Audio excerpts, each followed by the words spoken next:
Hey, thought I would give you an update on the Loudoun County public school situation that was the topic of my episode a couple of weeks ago.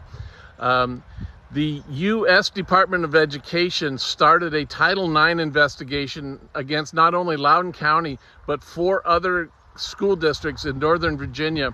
They've issued a ruling that those school districts now have 10 days, and that was actually this last week, so it's less than 10 days now to adjust their bathroom and locker room policies to be in line with President Trump's executive order that he signed a couple months ago. So that is currently in play. If they go ahead and come into a compliance with President Trump's executive order, then that will make a big difference in the defense of those boys that were accused of sexual harassment in the locker room situation. So thought I would just pass that along, let you know that. And I'm on vacation, enjoying time with family and friends, but wanted to get this update to you. So welcome Hopefully to this you enjoyed week's episode of the podcast, and glad you could stop by and join us. I'm excited today because we have Sandy Adams here. Sandy is the author of this book, Government Servant or Master, Exposing America's Runaway Bureaucracy and Abuse of its Citizens. And so welcome, Sandy. I thank you for joining me. Well, thank you, Pat. I really appreciate you having me.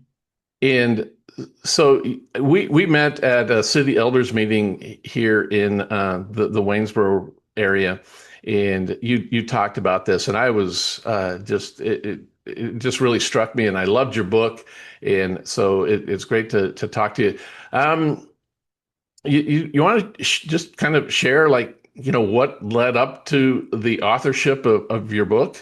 Sure, absolutely. As I usually share, back in 1992, my husband and I and our six children, well, actually we had five at the time, and I had one a little bit later, but we got on a plane in Chicago and we headed to the country of Ukraine, which was just coming out of the former Soviet Union. And we spent the next 8 years there, and we lived under a very heavy-handed government controlling state, and got our first taste of socialism and communism, even though they were trying to break away from the Soviet Union, and they did, and we saw a lot of progress in 8 years. But while we were there, I remember feeling the gratefulness that I was from a country that stood for freedom, and that we had the Constitution that allowed us to pursue life, liberty, and pursue happiness. And we didn't have to have the government's permission to do that. There, the government had to give you permission to do anything. From what you watched, from what heard on the radio, it was all government controlled. Where you went to school, where you lived, everything was controlled by the government, down to even just what you bought. I couldn't buy the basic necessities, flour, sugar, oil, because I wasn't a citizen and didn't have a ration card. So we had to find other means on the black market of finding what we needed. And it was rationed. I remember one lady came in up one time and felt bad because I couldn't buy sugar, and she handed me her entire month's 5 pounds or 4 pounds of sugar that was for her entire family. So I experienced that, and then I experienced just was so overwhelmed by the control, and just that overwhelming gratefulness that I had the privilege of being born in America, where we were free to pursue freedom and to live the way we wanted. But when we came back in 2000, that's when I noticed, as I had homeschooled my children for 8 years, came back, went to put them into school, and I started noticing there was no Pledge of Allegiance. There was no patriotism. It just seemed like it had waned. And then I noticed that even in the things like health class, I thought, well, I better check. I'm a nurse, and I thought, I want to check and see what they're teaching. And they were teaching alternative lifestyles, how to put a condom on a banana for my fifth grader. And I began to say, wait a minute, there's something wrong about this. We're headed the wrong way morally. We're headed the wrong way when it comes to people realizing we have a great country here. And we were just veering off from our constitutional founding. And so I started getting involved in helping elect constitutionally conservative people in the political arena. Have done that for the past 25 years, and then 4 years ago or 5 years ago, I started helping somebody who was running for Congress, and they asked me to be their district director. And it wasn't until I got in to Congress that I realized it's a strong word, but this is how I felt. Tyrannical government we had when I started working with the administrative state and the so-called swamp and unelected bureaucrats of all the agencies that now control us as Americans. Never had I really looked at that in a deeper way, a deep way. But when I started working with it every day, and over the course of 4 years, we had to resolve 24 individual citizen cases, there were hundreds more there, and they're coming all the time. We always had 600 cases on the docket, and but they were being abused by the federal government. The reason they had come to us was because the federal government had not responded to them, either ignored them or gave them a penalty, said you had so much time to pay it, and if you didn't pay it, you're going to be penalized. And it happened, the fines, and even some threats of imprisonment, and or your home's being taken. And so I just thought this is wrong, and so it started my research of how they got their power, and that's when I started doing my research to write the book. And just so you know, they got their power all the way back in 1946. Agencies were put in place by George Washington, the first couple in 1789. We need things to run our government, but anyway, that's kind of what got me into writing the book and researching. So I think it's interesting to point out to those people that are listening that this is a book that's not written by a career bureaucrat. You weren't even involved in the government until you were asked to help out as a district director for a congressional member's office. And so this idea that the agencies were given power in 1946. Can you explain a little bit about that? Sure. In 1946, June 11th, 1946, Congress passed an act entitled the Administration's Procedures Act. So what they were trying to do all along over our entire history, as we grew as a nation, they had to put things in place to help run our nation, from commerce to the national security, all those kinds of things. But it just kind of snowballed. And what they did, that act gave these agency heads permission to write regulations because they were the experts. Write regulations, to enforce those regulations, and then to adjudicate, or if someone breaks the regulation or the law, they had the ability to penalize them. So in essence, they were given all three powers that our founding fathers said should never be in one entity's hands. And that's not that's not what they were saying they wanted to do, but that's essentially what happened. And over the years, the judicial system, even though you're supposed to have a hearing if you get accused of something from the government, it was the agency that was making the ruling. And when they went, if you did get a hearing before a judge, the judge, because of the Chevron doctrine that was passed in 1984, which caused the judicial system to defer, they had to required to defer to the agency's ruling. If you came before them, they were supposed to kind of listen, but they deferred to the agency. So the agency is the one that was controlling the lives.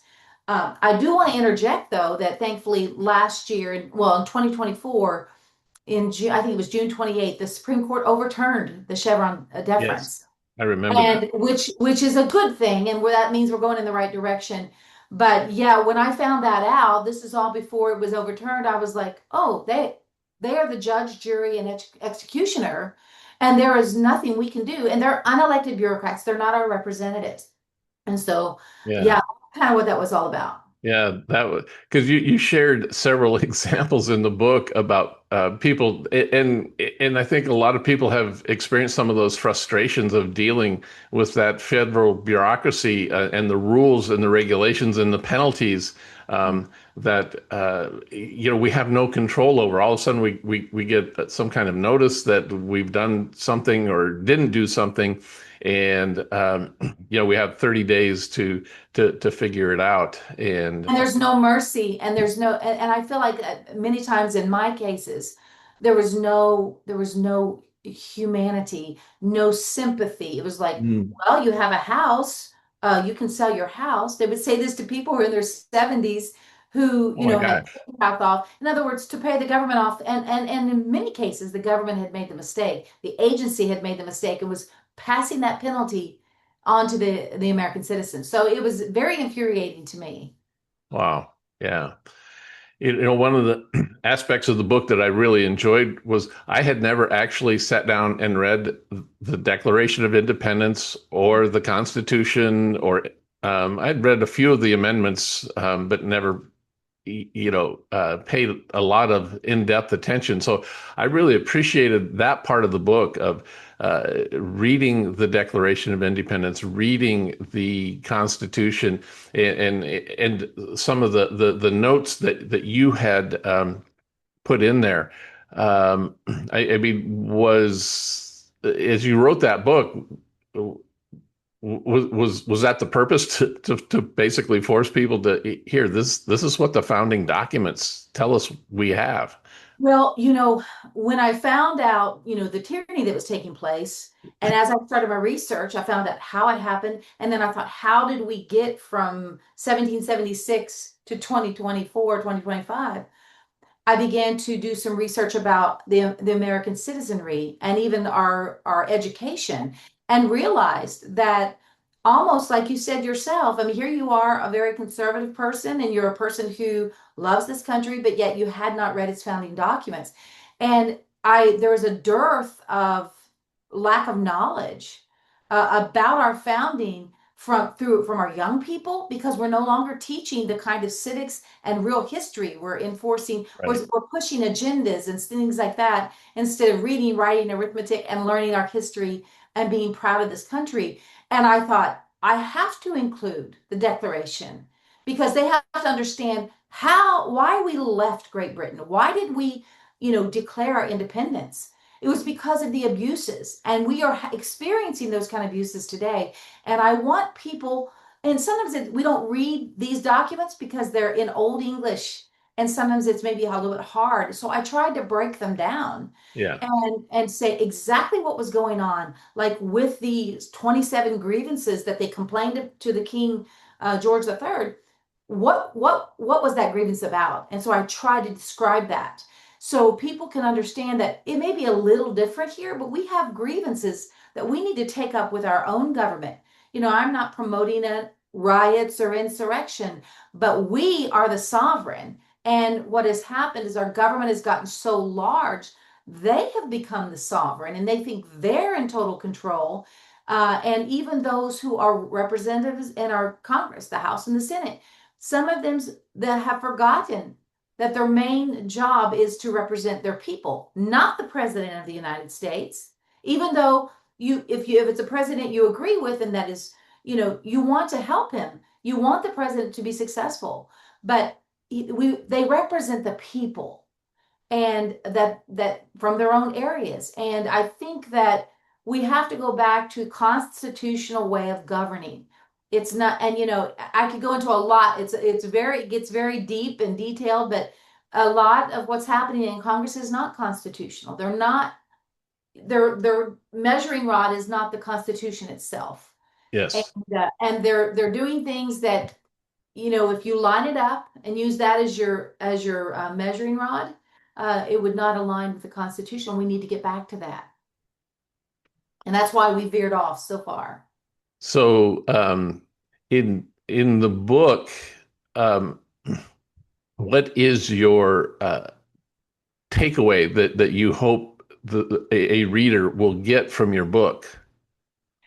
Um, I think first and foremost, go back and study those two documents, and even others, many other documents, but those are the two main documents that govern us. It tells us how we got here, why we left Great Britain, and then the Constitution gives our structure of how we're to be governed. If we don't understand what the founders gave us and what is the supreme law of the land, then you don't know how to defend yourself against the government itself. You don't know how to do that. So first of all, educate yourself, and then finally get involved. And not everybody's going to run for office. That's not what I'm asking you to do.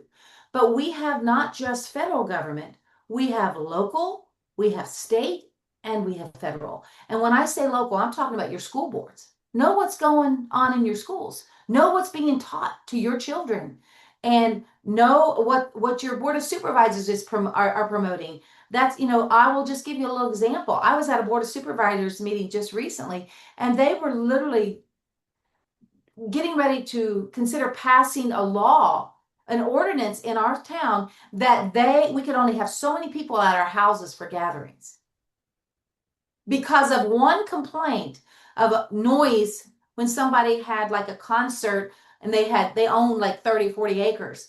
And a neighbor nearby, we're rural here. And, I went in there and they were getting ready to consider, passing that. So I was there to represent a crisis pregnancy center, but I said, may I speak to this? And I got up and spoke. I had just finished my book, and I said, so I just want to know if I was understanding correctly what they were telling their board of supervisors to do, that you were wanting to put restrictions on. I said, I have 100 and some people in my family, and we do Sunday lunches almost every Sunday. So you're telling me that, and they were talking about how they would come and knock on our door if they saw a bunch of cars there and all this. It was ridiculous. And I finally said, sir, you have no constitutional right to do that. And I said, this is unconstitutional. I'm asking the board of supervisors to not pass this. It failed. It completely failed.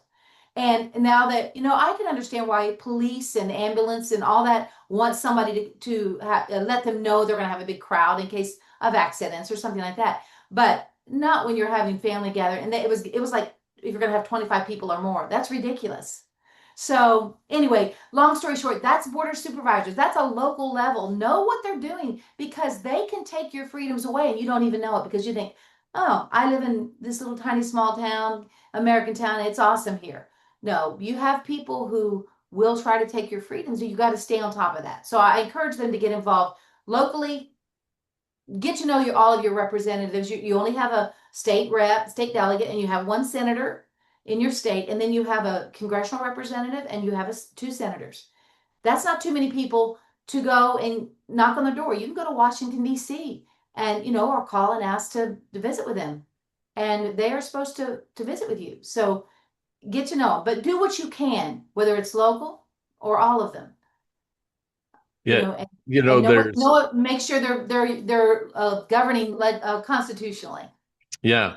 I share some of those things in the book as well. There are those times where there is some big, well-known bill that is being considered in Congress, and both parties come out and say, "Oh, call your representatives," and they overload the switchboard. In reality, it should be a constant calling of those individuals, not just when the media decides that, oh, this is something that we are going to publicize a great deal, because there's a lot of small things that get through the system that most people aren't even aware of. And it's really kind of sad, because these bills have all these amendments and writers and all that kind of stuff that's on them that detract or have nothing at all to do with the main bill at all. So there is that need to maintain contact and be educated, and not just sit and listen to the nightly news, which is more editorial than actual fact. But that's a different story. And listening and being informed by the nightly, there are some that are better than others, but they all have their own spin. And so you can go to congress.gov and you can look up a bill that you're hearing about, and you can read it yourself. Yeah. And unfortunately, the bills, like, the big beautiful bill was, I think, 11. It ended up being 900 and some pages in the end, but it started out like 11 or 1200 pages. And the thing is, there's also a rule in Congress that they don't follow. They suspend the rules, but everything in that bill is supposed to be germane to the title. So big, beautiful bill, you can put anything in it, right? But it's supposed to be, it started out, you need to have it simple. It needs to be, whatever, whether if it's about education, very simply, so you know what you're going to read when you get in that bill. And personally, I wish they were no more than 20 to 30 pages. You can handle that one. But anyway, that's how we've gotten so far off track. Uh, you know, it gets Yeah. so complicated. People just say, I don't know what to do with it, but you can do something. So So are you able to speak? Do you have a lot of opportunities to speak about this? Are you I have been speaking in a lot of different places, especially in Virginia right now. But I've also, I actually just did an interview on Ashark TV, which is an and I spoke some about this, but they asked me to come on about the Mamdani mayoral race, and it's an Arabic language, and so it's in all in Arabic except for we had a translator, and it was Democrats against me, but not that this is not a partisan issue; it's an American issue, but. But yes, I'm getting out there and I'm speaking to Concerned Women for America, their state conference tomorrow. I'm on podcasts. I was just on a TV show a couple days ago. So I'm trying to get out there, but I would love to work at the Office of Personnel Management. I've been in communication with some people there. I don't. It's hard to get into those places because I would like to really go in and I talk about the delivery of service to the American people and change the way that federal employees serve the American people because we're their bosses and not the other way around. And right? we did have a shift in the way we think, but also I have an opportunity this afternoon. I'm speaking with someone who's trying to get me promoted to speak to large audiences about this so we can bring more awareness, about the need for every American to be engaged. And that's my hope and prayer.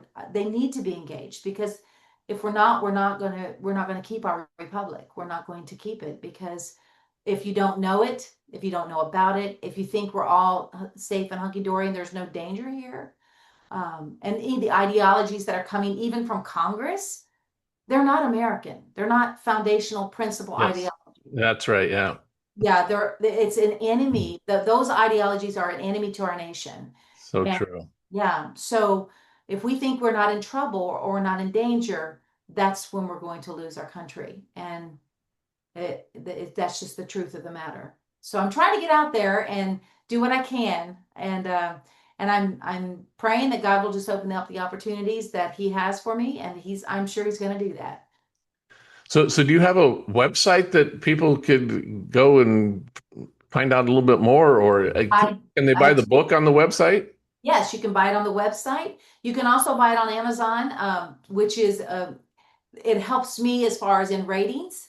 And but my website is title of my book, governmentservantormaster.com.